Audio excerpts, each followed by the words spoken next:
was just a lot of anxiety. It was a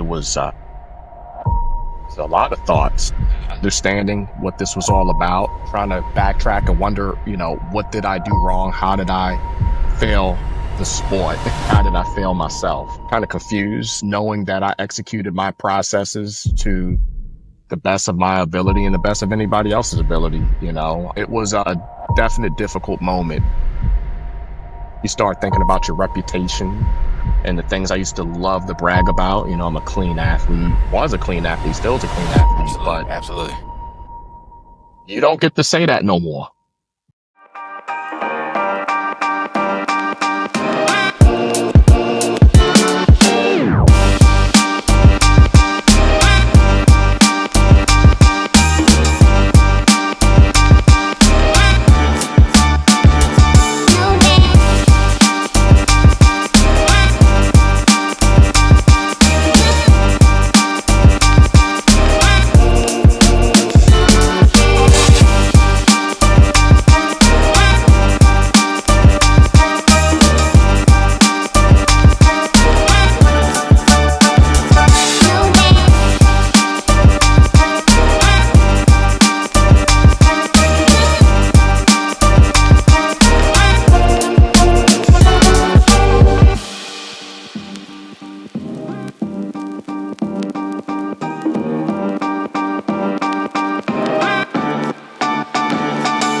Welcome to the Trackfellaz podcast, where we speak speed, stories, and everything track and field.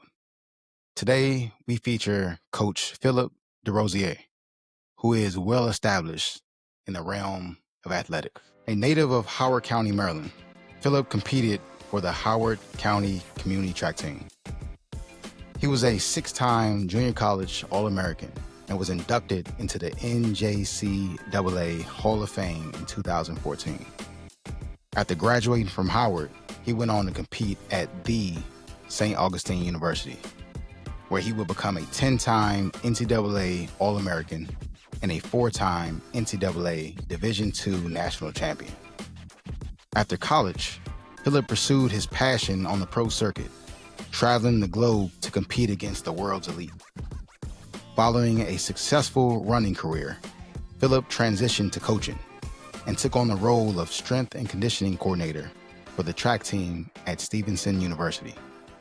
He ultimately returned to his roots at Howard Community College, where he proudly serves as the manager of fitness and recreation and head coach of both cross-country and track and field teams.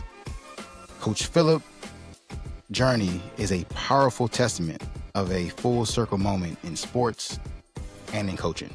Coach Phil, welcome to the show. What's up, man? Thank you for having me. Oh, the pleasure is mine. Like we had talked before, we are going to try to take a journey into your life on the track and off the track from high school into the current day. So with that being said, can you share a little bit about your journey in the track and field, and what was it specifically that got you into the sport? It's a great question, but I'm going to tell you from the horse's mouth. Back in the day, early years, my uncle used to watch track and field in his house, in his bedroom, all the time in like the late 80s, early 90s. And I was extremely captivated by just one thing that the sprinters used to do. You know how when sprinters run, they're running so fast and it's calling like they're jerking back and forth trying to get the best out of their stride. So I saw that and I started emulating that. And then I started racing kids all the time at school. Not necessarily with success either. I remember some kids were just much faster than me early on. But the thing I did is I just had a short memory as a sprinter should, and I would race them constantly over and over and over again. And then what you would see is I would just get closer and closer and closer to the point where once they would beat me, I start tying them. I tie them a whole lot, then I start beating them. And so you start to build that confidence, that aura, as these young kids say, and just that ability just to want to race people and want to prevail and win at the same time. So that took me all the way up. I went up to high school, and really my first 3 years of high school were definitely a waste. I definitely was on the wrong side of the tracks in a lot of areas. I wasn't focused, wasn't motivated, didn't have much guidance until Coach Clovis Thomas, who was my high school coach, introduced me to the sport. he actually challenged a fella that was sitting next to me in the class and asked him whether or not he wanted to run it. I kind of felt disrespected. I felt like, why didn't you ask me? I'll whip up on this dude. You should have asked me Yeah, yeah, first. But he kind of knew my history in school and kind of wanted to veer away from me, understandably so. But I'm so grateful that he said, "Hey, let's just go out for a training session one day." And I think it was there we were doing some plyos where he just decided, man, I'm just going to really invest in this guy and spend the time with him. And man, it's just been great ever since then. A new stone turned, just going in that direction just provided me with just so many opportunities, to travel the world. Got a great job. absolutely. I've coached some great kids and helped others kind of come along who could have potentially gone down a path that I was going down. So yeah, it's been great for me. Now staying on the that moment that you first started.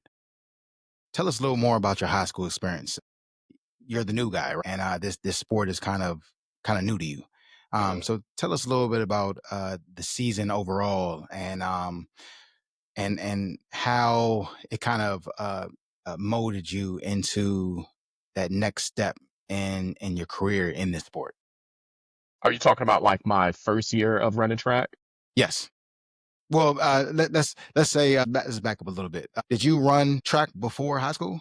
No, never. I never done any sport before high school other than, your standard karate. I dibble and dabbled in football for a brief stint, Yeah. but just wasn't focused enough to take advantage of those opportunities at that time. And so, how many years total did you participate in high school? High school track, 1 year. Okay, all right. So, from that year, from the minute that you stepped on yes, you joined the track team. Mhm. Just take us through that year. It was a great year. Like I said, Coach Clovis kind of pulled me out and really put the time into me that a young black kid needed at the time. I just didn't have the guidance nor the foresight to see the potential that I was possessing within my body. It was a great time. He introduced the sport to me. The training was, looking back, it was brutal. He was a Jamaican coach and he did things 100% the Jamaican way. Lots of drills, lots of threes, lots of over distance Yeah, and heavy volume. I got a lot of shin splints, but he encouraged me and he kept me with it. I stayed with it, and the workouts, that started out hard, were becoming a little bit easier to handle. I started picking my pace up more in practice. I started getting into meets and I was winning, and I just took advantage of every opportunity that was before me. And I'll tell you this, I remember, still kind of like a knucklehead and having, the habits of a knucklehead. I never forget I got into a altercation at school where I got suspended for 3 weeks. I'll tell you what, man, Clovis stood right by me. He would call me and tell me to come outside in the parking lot and we'll do workouts and stuff like that just to keep that edge going. And I'll never forget when I came back off of my suspension, it was county championships, our county championships, and yeah. and I won the 55 at counties. It was like my second or third meet ever competing in track and field.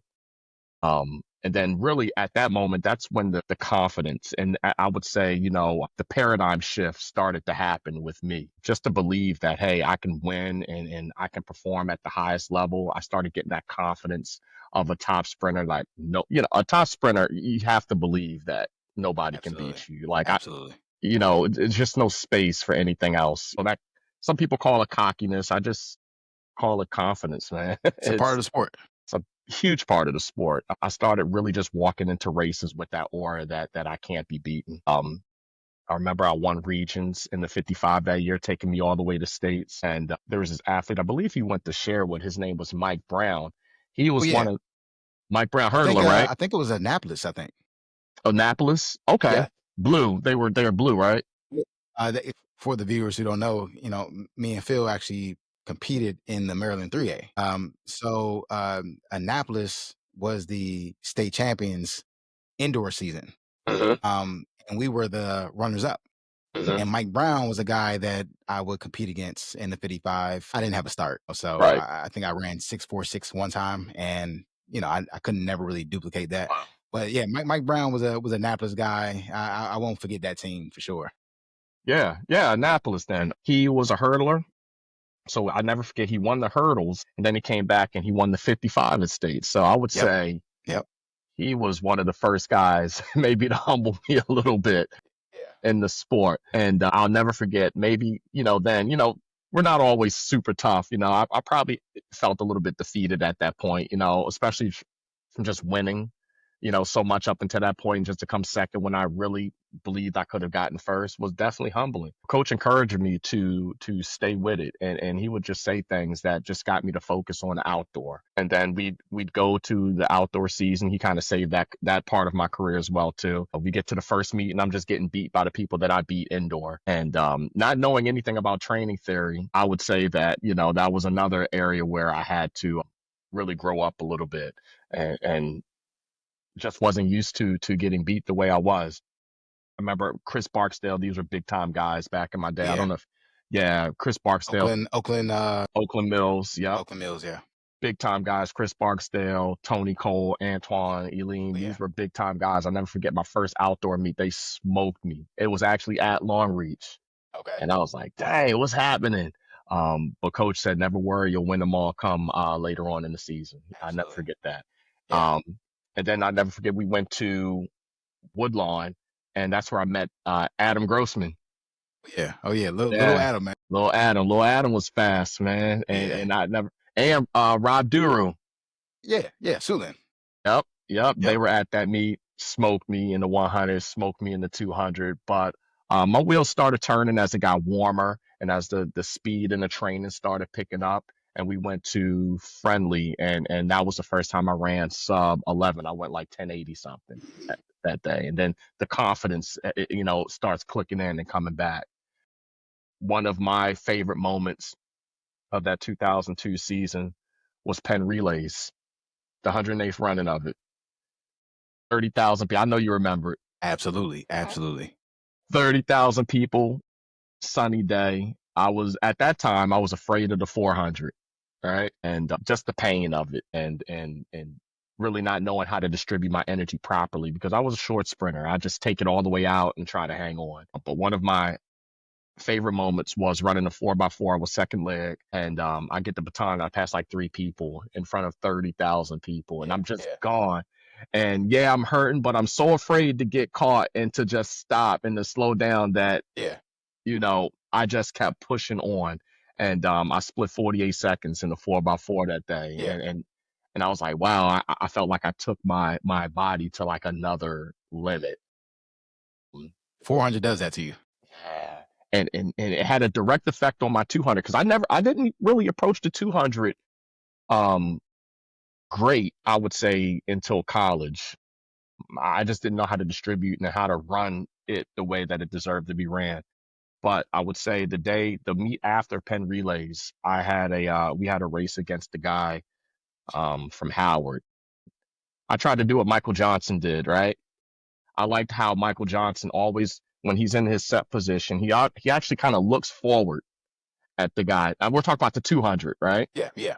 So I tried to emulate that, and the way I interpret it is I'm just going to try to look at this guy and catch him as fast as possible, and then get on a straightaway and just run away. Whatever happens, happens. And I did that, and I ran a good time. I went 22 flat. It was hand time, but it Yeah. was a Yeah. 22 flat, and the coaches and everybody who was out there was super impressed. That set me up for counties. I did well at counties. I won the 100, the 200, and long jump at counties, and I got the coveted Ironman award, the Ivan Walker Ironman award. That was a great moment. And then I think after that, I became Baltimore Sun Athlete of the Week. Um, and then we go on to regionals. Um, we fumbled, if I can remember, we fumbled the 4x1. We didn't make it in the States in the 4x1, and that was a big disappointment. I Yeah. actually have a Yeah. big newspaper picture of me having my hand back, and then my incoming runner just didn't get me the baton. Maybe I left too early. Who knows? I don't know. But we fumbled that.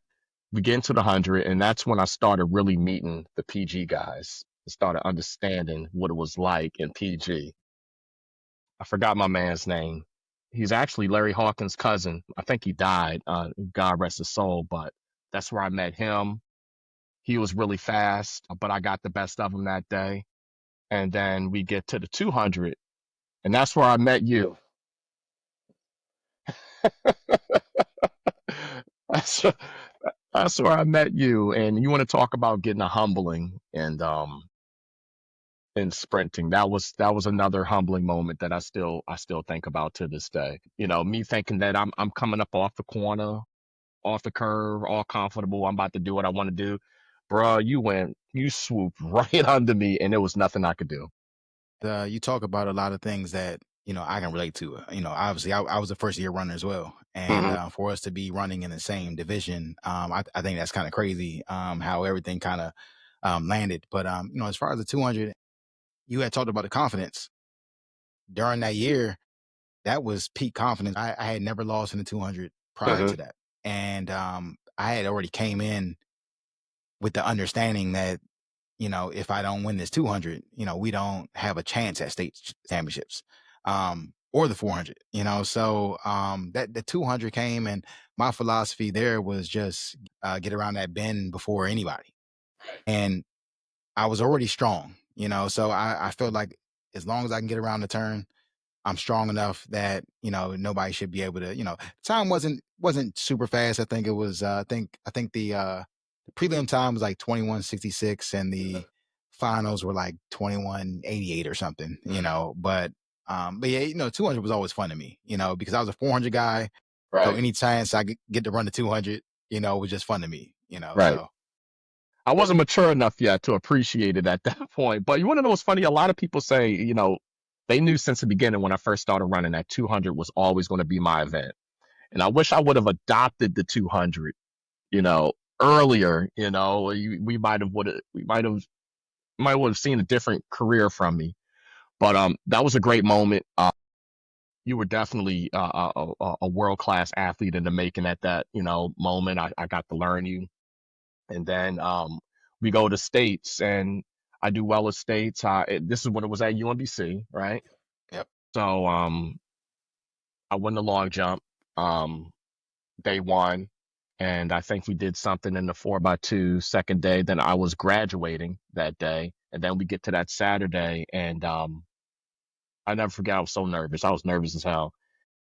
Uh, but we prevailed. And again, that's where we started to meet the PG guys. yeah, Remember yeah. the kid from Westlake, Yeah. Jared Fake, Fate? Yes, he was another rocket from the area, and I was just so thankful and that I was just able to run at my best that day and just pull it off. Then we get to the 200. I barely just qualified for the yeah, 200. I just didn't yeah, have a great day one, yeah. so they threw me in lane one, and That's terrible. That's terrible. yeah. You were gone. Everybody was gone. They were gone. And I think I was last off the corner that day, but I don't know, man. Something came over me. I said, forget that. I just did everything I could to secure second in the Yeah, state. yeah. And that ended my high school career at that moment. And I ended up being the Howard County Athlete of the Year, track and field, and you know, a slew of just a whole lot of other things came with that. Great opportunities. Now that we're on that subject, how different do you think your career, or let's just say your high school career, would have been if you would have started a little earlier? I always tell people I was 4 years too late. Simple as that.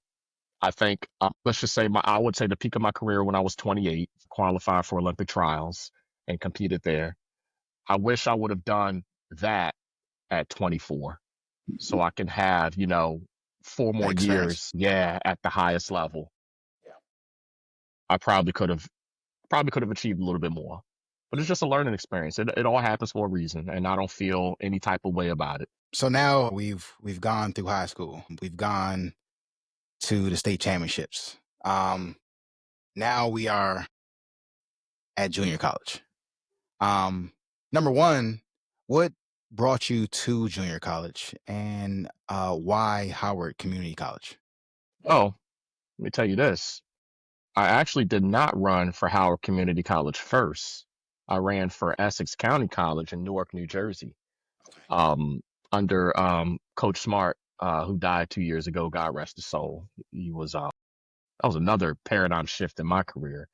I was on the same team as the great Mulaney Walker.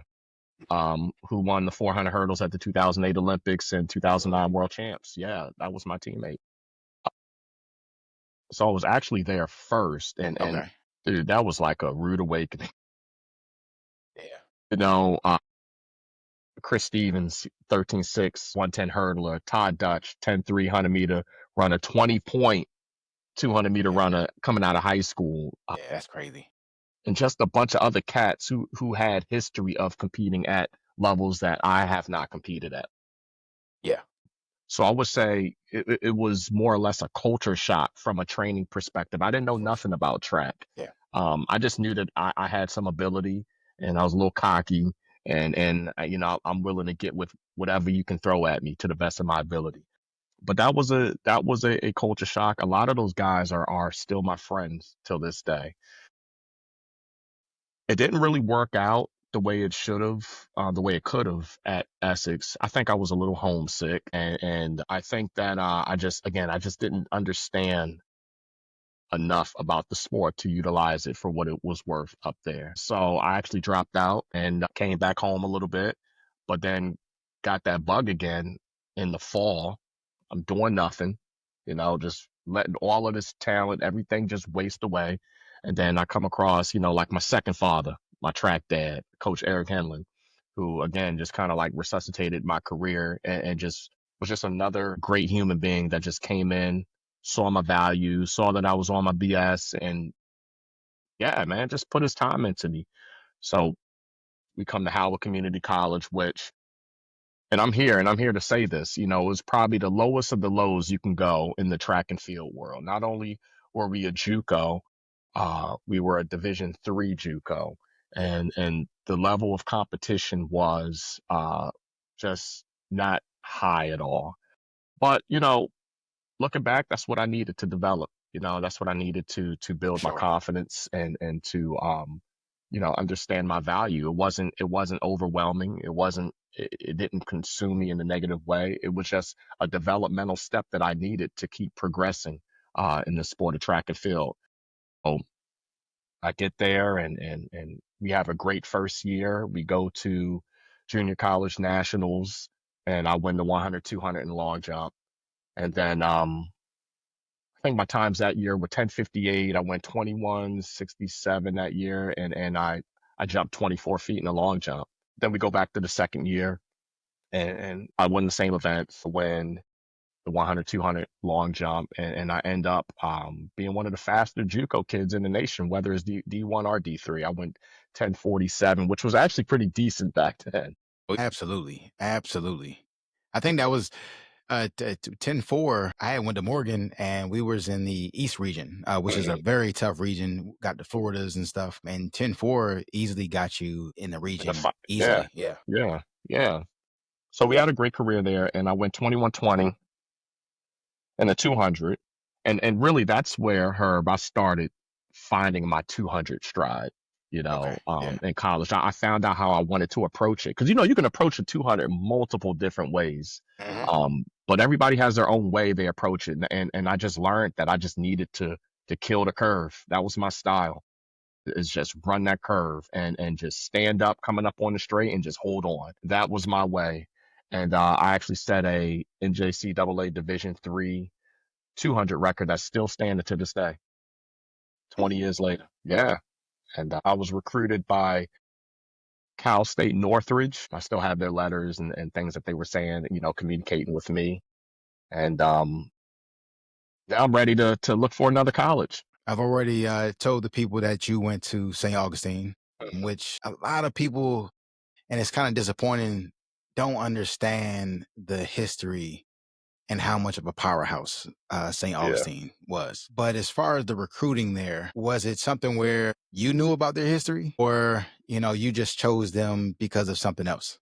Brother, I didn't know nothing about St. Aug. I would say I was still very ignorant to track and field. I started learning a whole lot more, but I just didn't know much at that moment. And it really wasn't even St. Aug. So I would say this. I would say Cal State Northridge, they sent me all the letters and everything. It felt like I was being recruited, but the original plan was to go to George Mason and run under Dalton and Banks. especially since I whipped up on his top sprinter, Mike Garner. That's my dog. I love you, dog. Yeah.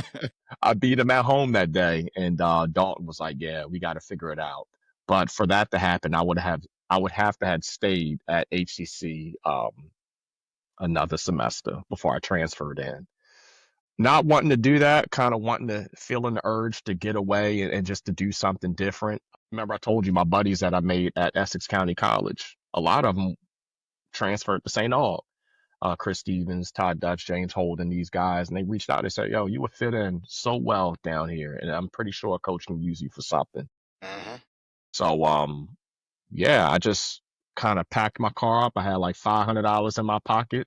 I tried to set up an apartment somewhere, and I just made it happen. Yeah. He didn't even know. I just kind of popped up on him, say, "Yo, I want to run." He said, "Hey, homeboy, well, you need to register for school, okay?" So, because I wasn't on his radar. I was Yeah. not on his radar. He didn't know nothing about me, didn't trust me, he didn't know anything. But I said, you know what, man, I'm going to get on this squad, and I did. So you're at St. Augustine, and now you've already started to compete. You're winning some races. You're dropping some times. Was there a point at St. Augustine where you said, you know what, this could possibly turn into something after college? I think that thought process actually started in high school, honestly. Okay. I've always had visions of being an Olympian. Actually, that was the first thing I said I ever wanted to be, was a gold medalist. And to kind of get into track and field in high school after all of the mistakes I'd have made, almost felt like, man, God was giving me a second chance, and I had to run for him. Sure. But yeah, so that mentality was already there. I think that was my goal, and anything else I achieved up until then was just extra. Was there any specific race at St. Augustine where you look back at it and say that was one of my defining moments in running? Wow. Yeah. Yeah, absolutely. So we're at St. Aug, and you know how I said to you how Essex County College was like a culture shock in a sense. Great guys. We were definitely very friendly, but the training was very hard. It was very aggressive. St. Aug was just like that. It was the first time I seen professional athletes just get out there and do their thing. Rashawn Jackson was just a 2005 World 400-meter champion. He was trained by Pup.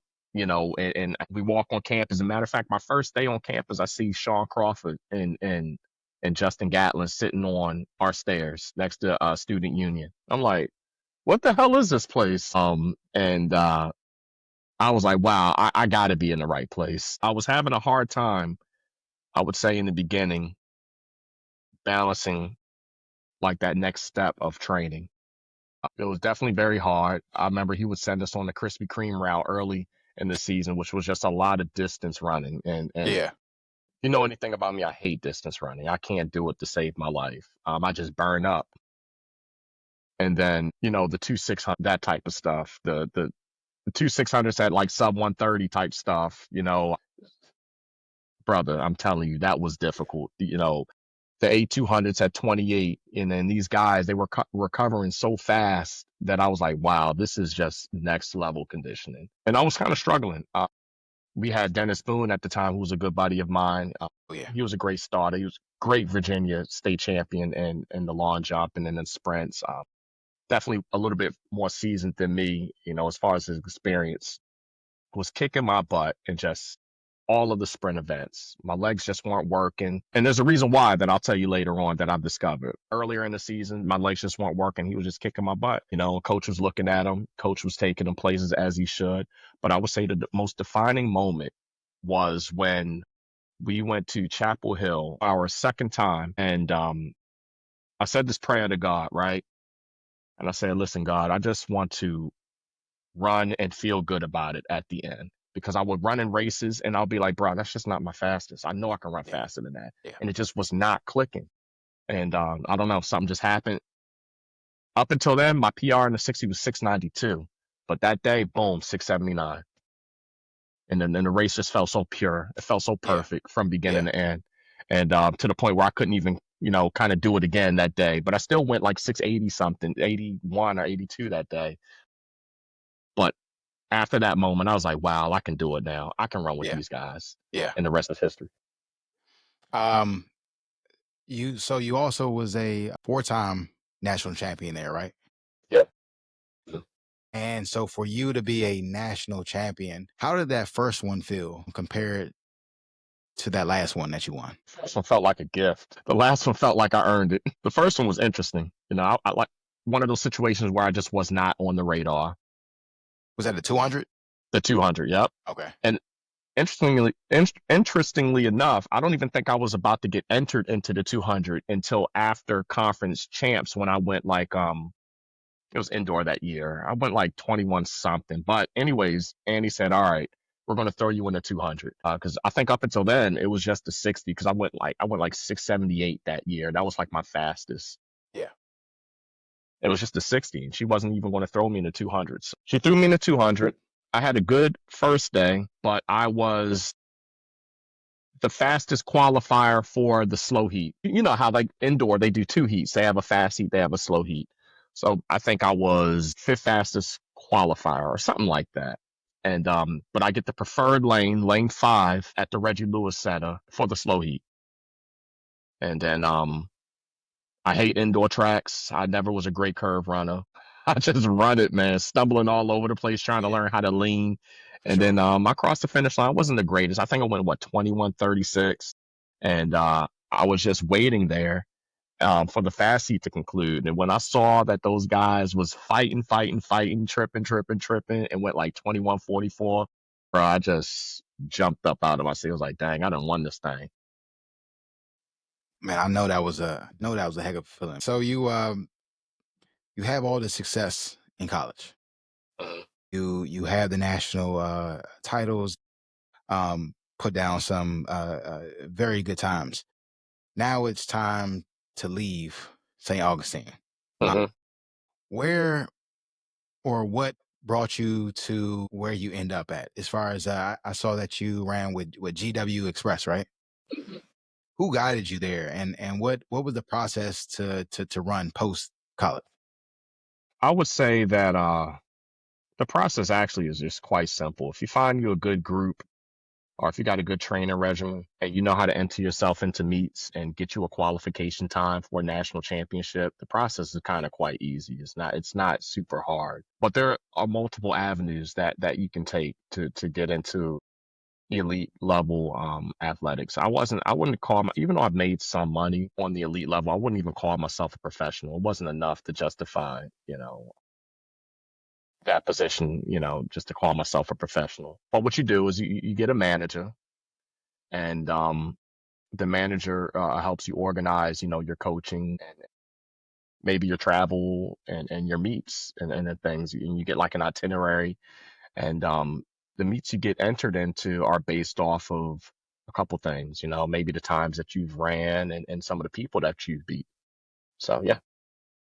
Uh, was there ever a track meet that you went to, and I'm talking maybe it was a college track meet, but have you ever been starstruck by a certain athlete that you saw, or I'm sorry, that you ran against any time in your career? Man, maybe Usain Bolt to 9 10 relays and how high his knees were coming up.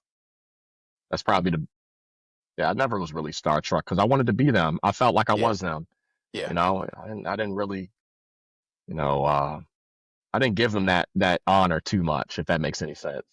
yeah, yeah, yeah. No, I get it. I know for me it was I remember we went to Penn Relays, 2007, Hmm. and it was a cold day, and we made it to the C4A championship. Which kind of suck. Like if you love competition and stuff, kind of sucks because you want to be in the championship of America or at least the college championship, but they stick a lot of the HBCUs and stuff in these IC4A championships. Hmm. So we're in there, and at the time, Penn Relay still had the USA versus World. Yeah. And we're right after the men's USA versus the world. And then we're right before the women's. And I just remember seeing, everybody out there, Justin Gatlin and stuff. I'm looking at them and I'm like, man, you know what? I'm a runner too. Right.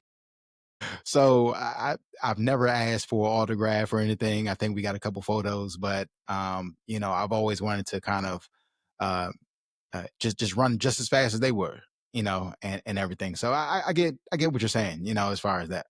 You know what though? I wouldn't call it starstruck, but I definitely felt honored to meet her. I was in a meet in Italy in 2008. St. Donis, Italy is like a little farm town in Italy outside of Modena. And the great Merlene Audi, bro. Mm, She was competing at that yeah, meet. I couldn't believe I was watching her for so long. And my coach, remember my first two coaches were Jamaican. Megan, yeah, To meet her was, I would say, I wouldn't call it starstruck, but it was definitely an honor to be in her absolutely, yeah, presence. And yeah, you felt it yeah, around her. You yeah. felt it, you know. So yeah, I would say And now that that one. yeah, now that you said that, it does bring back to one moment. Again, it was at Penn Relays, and Penn Relays ain't never been the same after this. I mean, I still enjoy going, but it was a 4x4 USA versus the World, and Marion Jones gets the handoff. When I say I have never seen an outdoor stadium erupt like I did, it Yeah, was the most amazing thing I've ever seen in track and field. And I've been around for a while and I've seen some things, but Marion Jones was a different type of phenomenon, and I miss that part of the track. I just feel like we don't. I love the sport, but we still trying to get back to that point. It was amazing what she was doing mhm, back in the day. yeah. Are you watching what she's doing now? I haven't. The only thing I've seen a couple interviews, but not really familiar with what she's doing right now. She's doing triathlon. She just completed a triathlon Okay, yesterday. yeah, She's doing great things for herself. good for her. It's great to watch her kind of reinvest in herself and kind of Yeah, pick a different path. Yeah, yeah, she deserves it. I mean, yeah, people make mistakes, and she made a mistake, and it was years ago. She paid for it ultimately with her career. right. So she deserves everything that she's getting right now. Now we are going to talk about something where most people don't really understand. We had a session one time with the other guys. We were talking about whereabouts and so forth with dope and suspensions. 99.9% of people who read these have no idea what goes behind closed doors. We just see a whereabout failure. We see a doping suspension. We just see the names. We don't understand anything. We just assume. So 2009, you receive a notification of a suspension. And I just wanted to read a little bit of this article first before you get into it. This was an article for Dope. Philippe DeRosier, he American sprinter who served a six month suspension for flunking a doping test. During that time, Phil couldn't race, couldn't land sponsorships, and essentially lost half a year's worth of income. And it would have been okay if he had actually done something wrong. And I'll stop it there. And question is, if you can go back to that time, the minute that you get the notification mentally, what's going through your head and how are you processing everything as far as soon as you get this news? You want to talk about high anxiety? I got that UPS notification. It was like a big packet, big, maybe 150 pieces of paper with the findings and copies and sanctions, whatever. All of the stuff that comes with that. It was in 150 pages of a UPS document. And it was 2 weeks before I got married. It was just a lot of anxiety. It was a lot of thoughts, understanding what this was all about, trying to backtrack and wonder, what did I do wrong? How did I fail the sport? How did I fail myself? Kind of confused, knowing that I executed my processes to the best of my ability and the best of anybody else's ability. It was a definite difficult moment. You start thinking about your reputation and the things I used to love to brag about. I'm a clean athlete, was a clean athlete, still is a clean athlete, Absolutely, but absolutely. you don't get to say that no more because somebody can always Google X, Y, and Z and try to argue you down. Even though it was a small thing, but it was definitely one of those moments that I would say shifted me a little bit and changed how I approach things. I would even say, yeah, it took a little bit of a little bit of freeness out my soul at that moment, if that makes any Yeah. sense. Yeah. And it wasn't even 6 months at first. They were threatening me. It was 2 years. Yeah, they was trying to get me to go in on. But through your processes and through some of the resources available to you and some of the support I got, I remember the gentleman's name, John Ruger, I want to say it was, really helped me on the Olympic Committee side, pushed me in the right direction, and then helped me find a really good attorney, Paul Green, who I owe so much to. He helped me fight it and push it in the right direction. And then, yeah, it was a Sure. settlement on 6 months that they didn't let anybody know of Yeah. Yeah. until it was long gone and done with. Yeah. But it was definitely detrimental to a lot of things in my career. I would say that.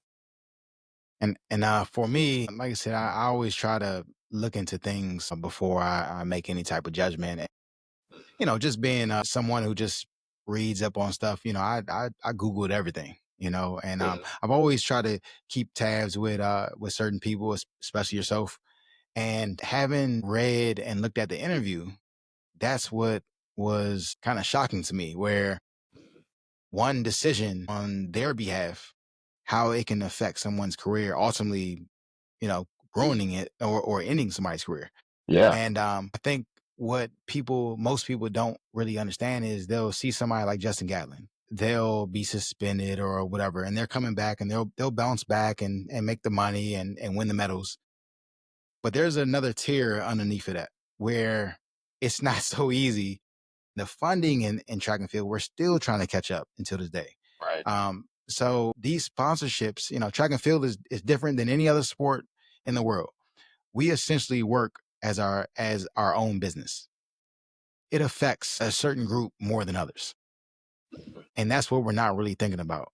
Because especially in your case, I mean, you're on the verge of, just like your prime. And, you're doing everything you can to get the sponsorships to get that next step, towards your goal. And just like that, now you're not even taking 10 steps back, it's more like yeah, 20, because right, the odds of you trying to catch back up and get what you're trying to get is almost impossible. You see Fred Curley, he's having the sponsorship issues, but because he's already in that kind of that different tier, he can put on the shark outfit and wear the Asics and the Nike glasses and stuff. He can do all that type of stuff. It's different. So that really opened up my eyes as far as what is really going on when it comes to the regulations of doping. It's a nasty business right. for sure. Yeah, well, I definitely learned a lot in that time. I learned to double, triple. Look, it's kind of asinine to suggest that athletes don't take supplements. That's just not a reality. Absolutely. Absolutely. Athletes are going to In take any all sport. types of, yeah, they're going to take things to help them, with their recovery. Doesn't mean that it's bad stuff, but things like protein shakes and certain amino acids and things like that, pre-workouts, people take them. And you do your due diligence, you check, the ingredients list and you try to cross-reference it to what's available out there, but they can always say things like, hey, this has an adverse analytical finding to this. I'm like, bro, I'm not no freaking chemist. I said, Yeah. if Yeah. it's not on the list, it's not on the list, For sure. But they can say things like that, and come up with all these reasons to put you in the bad kids corner and then to make themselves look good, like they're doing their Yeah. job. So Yeah. that's what I felt at that moment. I felt like yeah, man, I felt like I was left astray, honestly. And, I felt like I contributed so much to the sport to get such a, just to get such a bad result out of all of this, if that makes sense. Would you say that ultimately kind of ended your career in a way? I wouldn't say it ended it. Well, only God can end your career. I would say it just gave me a whole lot more to fight for. Yeah, for sure. And I still got a little bit of my piece of the pie, just a little bit, but Yeah. I got Yeah, enough, I would say, to make me happy and to reflect positively on it. for sure. Well, I definitely appreciate you opening up on that. I've been wanting to ask you about that for a long time, and it's deserving of a conversation. Because Yeah. it's you're not the only one in the world in this sport who is dealing with that type of situation, and because you may not be a household name, people aren't even paying attention to guys like you. But there's a list of them, and Right. go online right now and see the names, and you're like, now I look at them and I'm like, man, you know what? I want to know what the story is to that. I've Right. I've heard about a word about uh violation where there was a miscommunication and they failed to worry about and it wasn't their fault, and stuff like that, go the track world. And then, but the thing is, it's just the press that comes with it, you know? Yeah, It's just the negative press. People are all automatically going to assume that the athlete is at fault, or the athlete didn't do their due diligence, or the athlete is trying to absolutely. take advantage of some situation, and that's just going to, the thing I would say from that is just always going to follow you. So no Absolutely. matter what. Yeah. All right. Well, like I said, I appreciate you for sharing that. I want to get into a few coaching questions. Let's So, do it. as far as coaching, what led you to the transition from athlete to coach? That's simple. Just the urge to give back, the urge to, find kids who were telling you who just were on the cusp of like not achieving anything, helping them achieve what they want out of life. I just felt that urge to kind of reverse some of the things that I've experienced as a high schooler, not being discovered, not being taken seriously, kind of left astray, and I wanted to make sure that I give kids a voice, and I give kids some structure so that they can achieve things. Sure. What would you say is your core philosophy in coaching? Core philosophy, come to practice. Come to practice. Yep. I would say that's it. And all good things happen when you go to practice. Can you describe some training techniques that you may have learned that you kind of incorporate in your training with your athletes? Yeah, sure. I'm big on readiness, and I'm big on trying to make complex things simple now. I like to say that I've been through all developmental aspects of coaching, the excitement of coaching in the beginning. I would say the luck that you get with coaching in the beginning where it all seems to just kind of like work out for you. You got these winning kids, blah, blah, blah, to the, trying to be the super smart coach, trying to know every little vernacular that there is to know, to trying new techniques and things that are just overly complicated. But I would say I'm full circle. I like things to be simple. And I think that everything should be simple so that you can react faster. If if your thought processes are too complex, you won't react fast. You won't respond athletically to athletic events, to competition, to agility, to things where you can't be conscious. You have to be more in the subconscious. So I'm all about those four paradigms where it's the unconscious, basically you don't know, the conscious you don't know, to the conscious to the unconscious. Does that make sense? Absolutely. Absolutely. Yeah, I'm all about trying to shift athletes to they know and their subconscious so that they can react fast and be in that flow state. And you deal with a lot of kids. How do you tailor your coaching to each individual athlete? Well, number one, all of my kids get assessments. We measure certain things. We measure how high you jump, how fast you run in a particular zone. We measure your fitness, your strength. And based on the time of the year, we try to put kids and athletes on a developmental path. We try to say, hey, at this point of the year, maybe strength training is more important than endurance training. Or at this point of the year, we're close to championships. Maybe speed development is more important than strength training or endurance training. We just really take the kids where they are, and we just try to create a development path that fits them, that will lead them to their goal or where their Yeah, season ends. for sure. Um, and as far as we're talking about training, is there any like emerging like trends amongst the sport that you incorporate? I think the only thing I do different, one, let me tell you this. Back in our day, there was only a few men that understood the art of coaching at a high level. Even when I started coaching back in 2009, 2008, there were only a few people, especially in my area, that kind of knew that information. I would say now everybody knows this information. There's so many good coaches out there now doing so many great things. And case in point, I think the Maryland region is probably one of the best regions in the country for youth track and field. So Absolutely. that's just a testament to all the great coaches that the Tim Rileys that have went through high levels of coaching and are deciding to give back. I don't know if I answered your question right there, but I kind of digressed a little bit. I'm sorry. I'm following what you I get it, especially when the name that we just mentioned. We had a conversation before the interview, and there's so many coaches now that actually get it. Mm-hmm. Compared to our era, 25 years ago or so. So Right. yeah, I get it. Yeah, definitely, Right. definitely. What advice would you give to like young athletes that are trying to get into this sport? Find a coach that you trust and go all the way with them. Don't I bounce like that. around coach to coach. I like that. Yep. Even if he doesn't know even he or she Yeah, doesn't know everything, a coach that loves you will figure it out and will absolutely. go to the extra classes, will do the extra little things, will make the extra little connections just to ensure that you are victorious in this thing. So if you got a coach that cares about you, that wants the best for you, go all the way with them. I like that. I like that for sure. We're actually gonna get right into these our next section. I already told you about it. We call All this right. the pocket rocket. Pocket round. All right, all right. So I'm going to ask the question. Most of them are going to have a answer to it, and you just say what's on your mind. Okay. Half of them are going to be from the athlete standpoint. The other half is the coaching. All right, you ready to go? All right. We'll see. All right, let's do it. Let's do it. All right, first question.